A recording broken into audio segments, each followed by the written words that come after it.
Oh, okay. Oh, it's not doing that. Well, yeah, I think you're live. Okay. What what Yeah. does it show live where you are? Yeah, it says live, yes. Okay, cool. Hello everybody. Thank you for joining the Data Ethics for AI Live. Today we are going to discuss transparency decision making by artificial intelligence systems. And my guest today is Brett Drury, who's a senior data scientist at Skim Technologies. Welcome, Brett, to the show. Okay, thank you. So, how are things? You are in Brazil, right? Yes, I am. So, how is COVID treating you guys? How's that going? I'm in the middle of the countryside, so the effect has been fairly minimal. I believe most of the cases in the large cities like São Paulo, but yeah, I'm in the middle of the countryside. I think it's quite isolated. We have one reported case here, so I think I'm safe maybe for the next few weeks. Well, we certainly hope that you stay safe and healthy, and we wish that for all our viewers and listeners, people who are tuning in today. And I want to, this is Shilpi Agarwal. I'm the founder of DataEthics4AIl. And this event will stay live and you can watch it and replay it and join us later as well. So let's get started, Brett. I'm so excited about this topic. Okay. So, So, so yeah, go ahead. You had a question? no, it's okay. There's a little bit of a lag, so I'll just wait for the question. Oh, there is a lag. I think it's because of the strain on the internet. We've done this before and Yeah. that's fine. Oh, I think we have someone joined. Oh, someone, John. Hi, John. Welcome.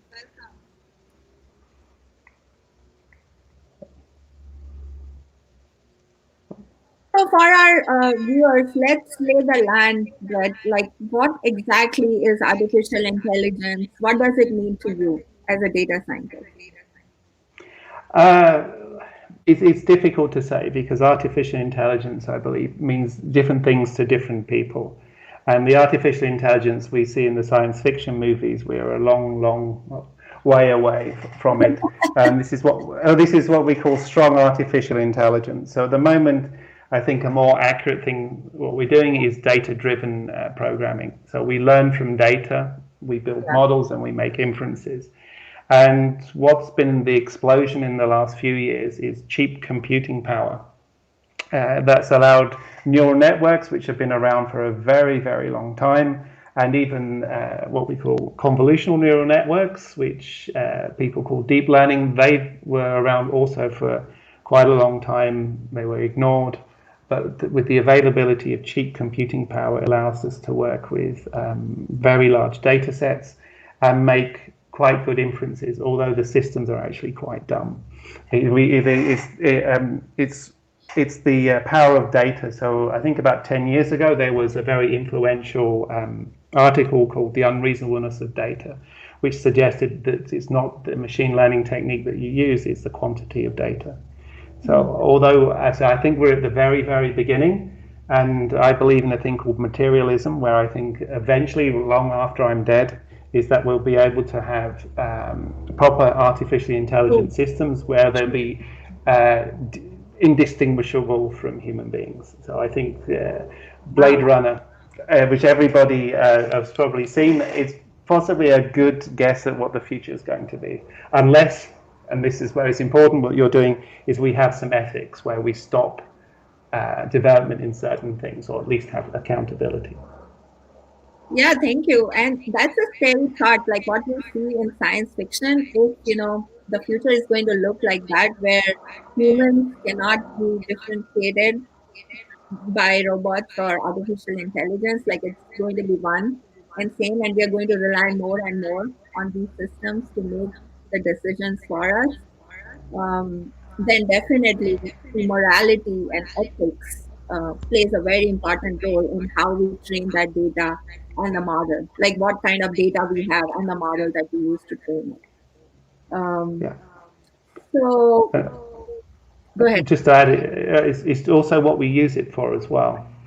And True. so, in the artificial intelligence community, ethics is becoming more and more important.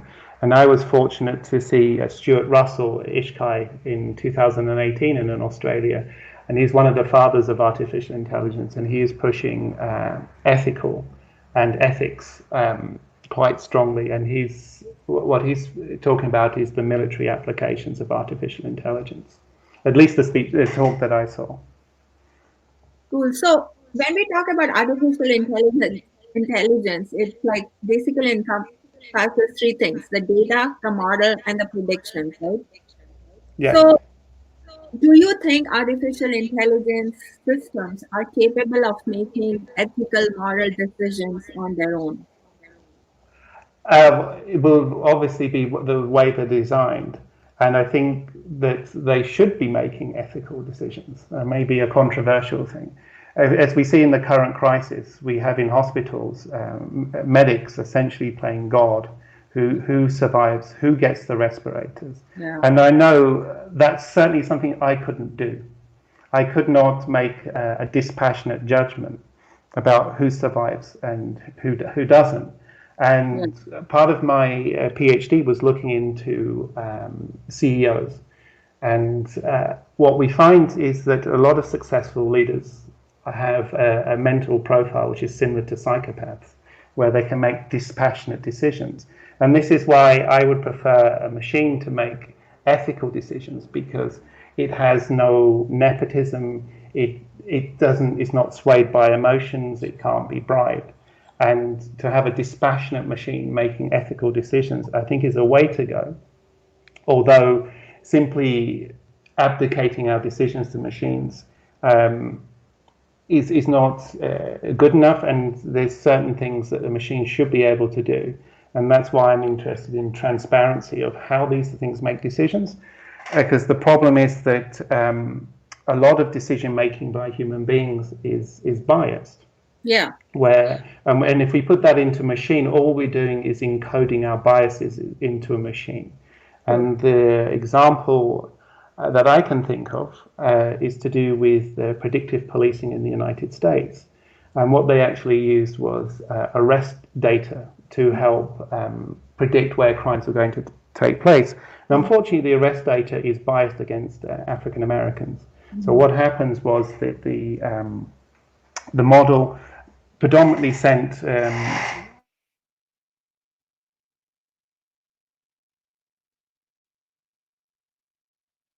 Hello, Brett. one of the dangers where we don't have transparency of how these machines make decisions, which is probably going to destroy my utopia where we have these perfectly ethical machines making decisions for us. So you make a very interesting point. Just like you said, for COVID situations, the doctors are playing God based on statistical data and the chances of survival. Similarly, the moral and ethics, how much can we trust AI systems for like autonomous vehicles as well as for like dating apps to provide us news and information? How much can we trust them to make good decisions? If they're just a black box, then not at all. Because one of the things that the machines have to do is to make explanations why they make certain decisions. If we don't have explanations or transparency in the decision making process, we're just putting our faith into a black box, and hopefully the people who've actually made those models have made the right decisions and have actually given the boundaries for these machines to be ethical, and maybe they possibly make unconscious biased decisions in their programming, or the data they have is a sample Yeah. of data which is biased. So, which is in the previous case I was talking about with the arrest data, Yeah. is that it was predominantly biased against the protected group, Mm-hmm. which in this, which was race. So when we make other decisions, are the inherent biases of the data, is that going to propagate and discriminate against a minority group, or on any protected characteristic? So there needs to be, in terms of the decision making, how we get the data and how the decisions are made. There has to be complete transparency. Mm-hmm. And there is certainly a movement in the artificial intelligence community to use what we call glass boxes, where we put constraints upon how, in this case, machine learning models are developed. And there's been a lot of work being made by the Fate group at Microsoft, which are looking to have ethical machine learning or artificial intelligence systems. So just a black box, I have absolutely no faith in it at all, because I don't know how it's been trained, what assumptions have been made, and I don't know how it makes its decisions. So up until quite recently, the models produced by neural networks were so complicated that we really didn't know how they make decisions. And fortunately, there's been some progress on explaining or showing neural network models actually make inferences from the data that they are given, or at least some sort of explanation. Yeah. So tell us more about this glass box that we are moving towards instead of the black box for artificial intelligence systems. If we are moving towards a glass box, it means that it is more transparent. We are providing detailed information and explanation of why we chose Yeah. this model, what we are doing. So tell us more about that, Devarit. Yeah. So actually, in terms of showing how artificial intelligence decisions make decisions, it's actually something quite old. So the original systems in artificial intelligence were symbolic reasoning systems, and it's one of the systems that I worked on when I did my postdoc in Brazil, called Bayesian networks. And that system is completely open. You can see how the model is constructed. It's joins symbols together with probabilistic relations, and you can make inferences. So that's completely open. And then we have at the other extremes, we have neural networks, which are black boxes. Now, neural networks are more popular in industry, but what's happening is the models themselves are not going to be in white box, so we can see everything. But there's some things which are being added onto them, so they provide some explanation. So it may be something like feature density. Okay. What I mean by feature density, it's the features that we use to train a model. You get some feature weighting in, because neural networks are representational learning. You get some weights on the features. So when it's given an unseen example, a very basic explanation of why it made a classification, for example, could be the number of features. So to give an example, if we're looking at, say, patient records, it could be a density of keywords. So it's just tacking things on so we can have some explanations of how these things make decisions. So neural networks at the moment are not white box, but we can make a guess of how they make decisions by some of the new techniques like line, for example, which are helping to give some explanations on why it's come to these decisions. Yeah, and it's also not just the models themselves, but also the thing which you start with right at the beginning is how we get our data. What is Yeah. what Source. sort of data we're using? I mean, yeah. So again, an unfortunate example was Google a few years ago. Google Images was classifying images of African Americans as monkeys and gorillas, and that was down to the training set that they had did not have a proper representation of all the races, and it had the very unfortunate example of that mistake. So before we actually look at the models themselves, we have to actually look at the data and whether whether one things we're looking at, should we be looking at them. So, for example, in crime, should we be looking at gender, for example? Should we be looking at race, or should we it should be completely blind to those things, because there is a possibility, depending on the sample we have, it's going to bias the model to be biased against certain groups. Gender. So before we even start looking at the models, we should look at the data, because these models do is actually learn from the data that they are given. And again, Microsoft have been doing some excellent work in this area, where they actually have some tools to make sure or try to mitigate the amount of bias in your data. Mm-hmm. I see. So is that one of the ways you think we can make our AI systems more objective?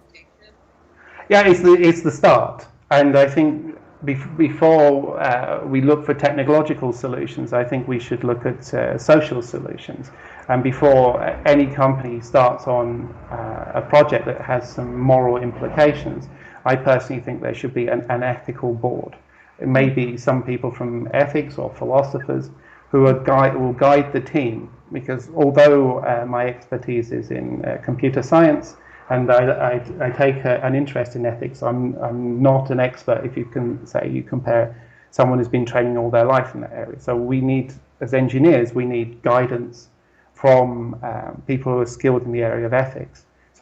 So the system needs to be put in place when you're building these things, that we're ethical from day one. Ground up. And so they can say, maybe the system we're looking at, maybe we shouldn't be building it. Maybe there's things that we should not do. One of the use cases I can think of is with the drone pilots in the United States. I know that they suffer from post-stress disorder because their job. They look at videos when they are firing the missiles. One of the things could be is to automate it. But do you think that a machine should have the right to decide who to kill and who not to? So there may be things right at the beginning where machines should not be making the decisions. That's a decision, I think, for ethicists to make. The second thing is to look at the data to make sure that it's fair and balanced, and represents, if it's to do with making decisions about humans, that everybody is represented in that data set with a proportion of what they exist in the population. So the data is not, so the model which is produced from the data is not biased against any individual group. The second thing, once we get to the machine learning models, is that they must have some sort of explanation. They can be completely transparent, like Bayesian networks, or they can have some sort of explanation technique tacked on. Because when people make moral decisions, because I suspect most of these systems won't be automated, they'll go to a human being who will say yes or no. They must provide some justification to the person who will say yes or no. And so they can actually rationalize the decision the machine has made. As I said earlier, otherwise we're working on blind faith. So, for example, in the COVID crisis, it possibly could be someone saying, well, actually this person has an underlying disease, they're only going to live for two more weeks. So the person who doesn't have an underlying condition, they possibly get it because they're more likely to survive not only the illness, but when they recover, they'll live a long life. So there needs to be some explanation.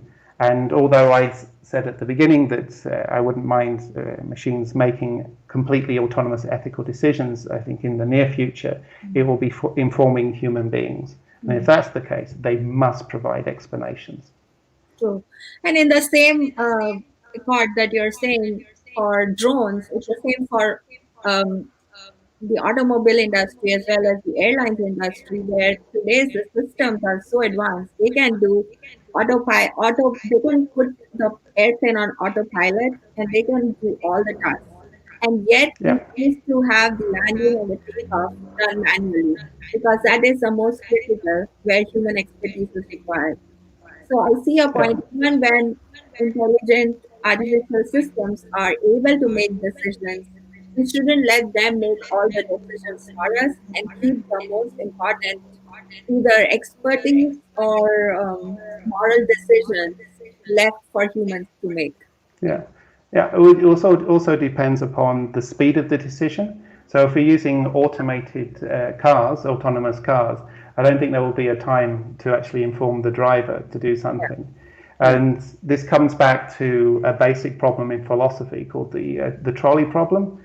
where we decide how many people to kill, Yes, whether we'll kill one people or a lot. So the trolley problem been applied to autonomous cars is, yes. do you kill in a position where you have maybe some children have walked into the road and the only way of missing them is to crash the car into a tree? Do you kill the driver or do you kill the children? Yeah. Um, Tough call. Like, so who gets to decide that? Yeah, I suspect from a product liability point of view is that car manufacturers would never sell a car that killed the driver. But this is also an example why there has to be explainability or clearness in artificial intelligence systems, because when you have half a ton of car driving on a road, which can kill people, multiple amounts of people, is those things have got to be auditable. So that needs to explain to the person doing the auditing how it would make decisions in certain scenarios, which I guess you could do with simulations. Mm. And and the exaggerated example I gave there, I'd want to know if I was auditing that car what it would do in that situation, and I would hope it would actually crash the car. But I suspect, from a commercial point of view, it would never actually do that. So that's very interesting. So how does personal information play a role in the ethics of AI? Like how much data privacy plays a role in artificial intelligence? Yeah, it's incredibly important. Data privacy. So if you imagine we're trying to build systems in medicine, and Mm-hmm. we're trying to make inferences about certain illnesses. So the popular one at the moment is mammograms, of inferring whether a mammogram has cancer or not. Mm-hmm. We need training data, and I think that most patients would not want their personal details to be available to machine learning researchers, and that data has to be anonymized somehow. Mm-hmm. And also, depending upon the environment that we're working on, I guess that we'd also want the data being inferred on to be private as well. And whether we actually release data about human beings to insurance companies is the next thing. So if I'm not sure if this is possible, but if we had a machine learning system that could make inferences about your future health, although those symptoms haven't come up, do Yeah. we actually then allow insurance companies to have access to it? And I know that my former boss at the National University of Ireland, he had a system that could actually predict after a certain exam how long that person was going to live, and apparently it was quite accurate. Wow. And and the question then is, if you have that test, does that go to insurance companies? Or just And the it's that, patient. Yeah. and that's it's an ethical decision, because if you know that you're going to have that illness and you take out lots of medical insurance, is that fair on the insurance company? Or if they know and they refuse you insurance, is that ethical? Yeah. I'm not sure, and it's not a question I'd like to. But as we get more power in these systems and more predictive power, should we be doing certain things? It has the the stuff that we're doing at the moment. It's kind of quite simplistic, and we're not really making moral decisions. But that's probably going to change within the next 10 years or so. Yeah. So it opens up, a Pandora's box, because once we do it, we can't put it back in, and we need to do it properly. And that's why I'm in favour of ethical boards in companies when the projects are actually done, which has an ethical dimension. I see.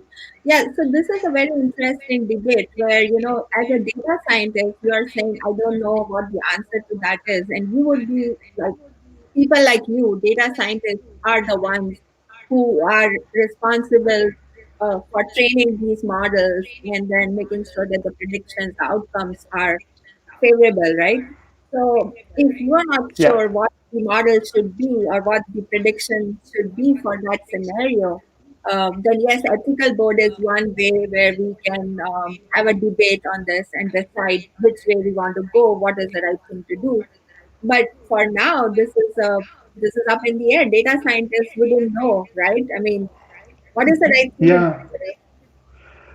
yeah, and that's why I think that companies who take on ethicists actually can use it to as a unique selling point that they have an ethical system. Viewpoint, yeah. And you know, and I think the situation's worse because I actually do have an interest in ethics, Yeah. and my original degree is not computer science; it's law, and I studied things about crime and punishment, what's a natural crime, what are prisons for. So I actually have a basic understanding of ethical decisions, particularly in the legal system. When it comes to sentencing.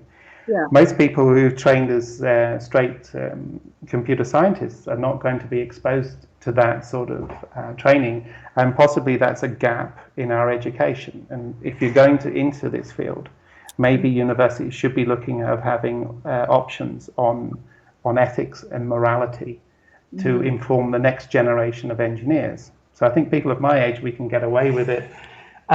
Whereas people who are coming in straight from university, they're going to, it may be in 10, 20 years, they're actually going to come into these decisions. True. And as we've seen, that in some companies, we're having computer science is actually rebelling against certain projects which they find unethical. That's happened in Google, I believe, and also in Microsoft, Yeah. when they were working with the military in the United States and some not so nice regimes around the world. And I think the computer science just refused to work on it. Yeah. So it's not all. So there is, I think, ethics, morality is a part of the human condition.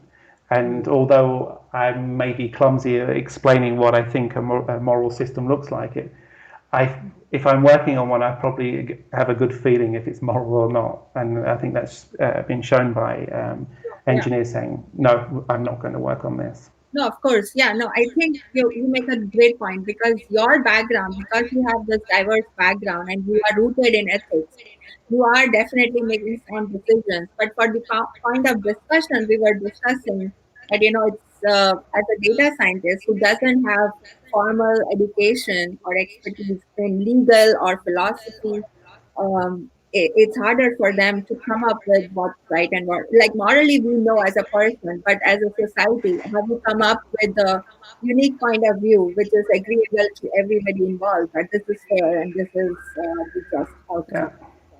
On the other Yeah. hand, yeah, go ahead. Yeah. Yeah, maybe it's the time we made data science to be a profession, as we do with accountants and with doctors. So if we don't act in a moral way, that we get our livelihood taken away from us. Yeah. Maybe that's the way of enforcing it and making it a professional standard. But I think the starting is the education that engineers receive. And I know in the States it's a bit more broad-based, but in the UK where I trained, it's very narrowly focused on one subject, and maybe we should be teaching maybe students in general about ethics and morals, but I think definitely for engineers for the future. So another question is, we talked about privacy, we just touched on privacy data for AI systems, but it's very easy to reverse engineer, even if it's anonymized data. I have heard that it's very easy to reverse engineer the data based on a unique identifier and make it personally identifiable again. As a data scientist, do you agree with that? It depends. I mean, this is one of the reasons the Netflix prize never had a second iteration, is because the anonymity could be actually broken. I think it depends on how well it's done. If the anonymity is done weakly, then yes, it can be reversed engineered. I mean, because depending upon the problem, individuals are going to have a unique profile, so you could reverse engineer it that way. But I'm not an expert in the field, but I would suspect it depends upon how much care is taken over the anonymity of data. But it's not something I can give an expert opinion on. But it's something that we should we should consider whether what is the impact of data, if it's broken, what is the impact upon the people who are part of that data set, and what good data practice should actually have people consenting for their data to be used. And if we can't analyze the data properly, that's going to put off people consenting for their data to be used, and may push people to use less than ethical purposes to get their data. But yeah, it's privacy is not something that I'm an expert in, so I can't say to the veracity of the statement whether it's easy to break analyze data, but I know it's been done in the past. I see. So that brings us to, does the state have a right to outsource difficult moral decisions to AI systems? Like, does government use AI systems, and is it fair for them to use AI systems to make decisions? Like you talked about the arrest data and the doctors making this decision. So Yeah, things like that. For the legal yeah, systems to use AI to make decisions, is it fair? yeah. I think right at the beginning of this talk, I think that we should, because it takes out empathy from the decisions. Mhm. And as I said right at the beginning, if I was making this, I just couldn't make a decision for who lives or who dies. Yeah. I think it's preferable to do that. But the problem is, as we've seen with GPS systems, Yes. if we start outsourcing complicated decisions to machines, we become worse at it themselves. So when I started driving, I had an atlas in the car. I planned my route, and if I got slightly lost, I could find my own way. With the GPS system now, I don't have to bother, so my map reading skills are terrible. So Yeah. if we outsource to our moral decisions to machines, Yeah. will we become a less moral society because someone else is making decisions for us? Yeah. If we make immoral decisions in our personal life, it tends to have consequences. If we just outsource it, we can, if something goes wrong, we can just play, it was not my fault, the machine told me to do it. And we have the same case in GPS systems. Someone makes a silly decision because the machine's made a mistake, they blame the GPS rather than themselves. So that is my concern from my utopian future where machines make perfect moral decisions. Is if they, will we become immoral ourselves Yeah. and not take responsibility for making decisions based on incorrect decisions made by a machine? We just blame somebody else. Yeah. So if we this is my concern. If we outsource moral decisions, we also outsource our responsibility. Mm. That would be my worry. So there needs to be some sort of culpability of humans if we do start using machines to make moral decisions. Is that if we get told an incorrect one, that we should take responsibility and it's not the machine's fault, or we can't just abdicate our ultimate we have to be moral human beings, and we can't just abdicate it to somebody else. So although we can have machines to help us, I personally think that in the future we shouldn't have a fully automated system, because Mm. there will be a consequence on society. And we've seen that with every innovation that we've had that's been picked up en masse. Yeah, that's great. I think we had a informative talk. Thanks for all the information, and we just have a few minutes left for audience questions and answers. Um, the live audience joining us today, if you have any questions for Brett, please put your questions here in Ask the Question section, and Brett and I will try to answer it for you. I'm sure we all have so many questions. This is an emerging field, and we all don't have answers to so many questions that we have. But if you have any burning questions for Brett, then please feel free to do so. If not, Brett and I will be available in the Data Ethics for All community to continue on this conversation. This video will be available for replay also in the community. And I welcome you all to join the Data Ethics for All community to have more conversations which are essential to make data ethics and artificial intelligence systems make moral decisions. Thank you, Brett, for your time today. Really appreciate it. Okay, thank you. Thank you. Bye, everybody. Okay, bye bye.